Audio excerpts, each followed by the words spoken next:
Okay, so I was dreaming. This one in particular was about taking care of two orphans, guiding them through the suburban streets with a whole devoid ass pinky sky. Like you see out of those liminal space photos. Of course not the real ones. But anyway, I led these kids to stay at some shop owner's place. And what kind of shop exactly? The shit that fat otakus go to during prom night. Attaboy, let me get straight to the point. This episode's game is about saving kids, or well, one kid. Let's talk about it. Presenting the all-new Gimmick Games number 1. Well, hold the phones. I got another story that sets in 2014. Quite a wild year, let's say. On August 20th, also a wild day. Not that it's any more crazy than the death of the era, see? Holy shit, that one's fucked. You lose nature on the 19th, you lose humanity on the 20th. Poor old king of the jigs met his fate at the age of 89.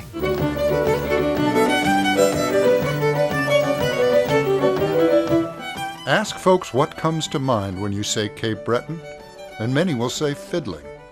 Over the past 40 years, Cape Breton's driving Scottish fiddle style has become a global phenomenon.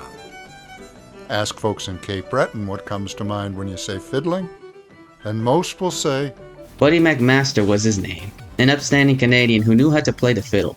Godspeed whatever's in his afterlife. Though maybe if he stayed around a little longer, he would have played this genuine masterpiece, Azure Striker Gunvolt, available on any platform now. Not that it always has been.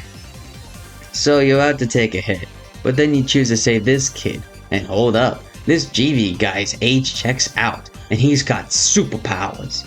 Like that old saying, for great power must come great accountability. I mean, what else could he do? Leave this bitch to suffer in tragedy? Even though her powers are now your responsibility, and oh boy, they fucking rule. Hold the phones. A pause in the broadcast urges you to learn about context. Your pal isn't your crusader in battle. Instead, she motivates you with music as long as you make it to 1000 kudos, the score threshold.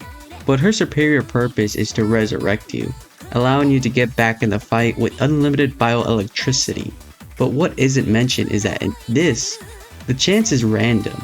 And I'm not sure of how much, but the chances do increase whenever you talk to her before starting a mission. It's rather interesting, don't you think? That for anybody that's new to these games such as these, they don't have to worry about the skill gap, as long as they get lucky with this cute chance, albeit a gimmick.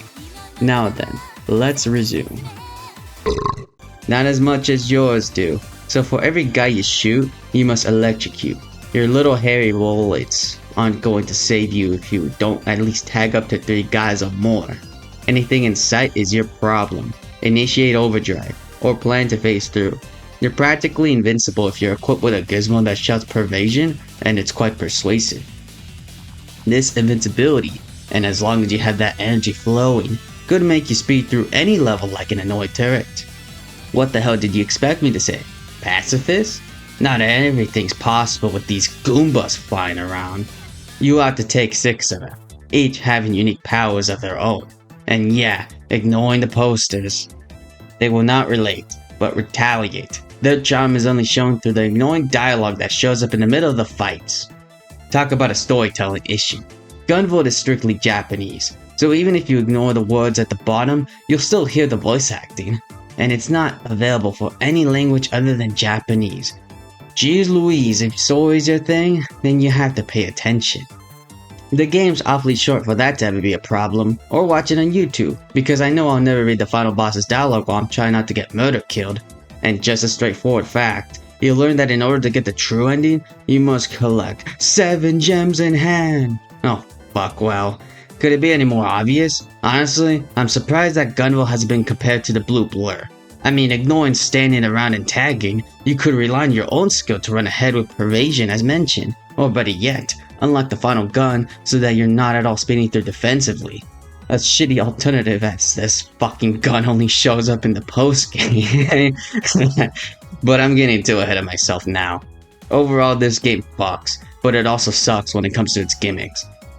One stage will flip your screen, the other wants you to jump on trampolines. Surely it's way better than what these indie fucks have done in the past. Though with enough getting used to, this game won't totally kick your ass as long as you know how to maneuver, or grind for materials obtained through metals, letting you craft out the magic shoes. Just don't forget the gems, and remember to talk to this kid whenever you collect the rest, because girls love jewelry. However, this one's polite, so she'll craft you a kick-ass gift. She often reminds your MC that she is free, appreciating the fact that she's not alone in a place she calls home, before that all gets taken away by a storm. And so, rest in peace, McMaster. Maybe someday I'll be remembered for music too, but for now, I'll find a spot to settle down, and help out the kids stuck in a roundabout. Fietto out.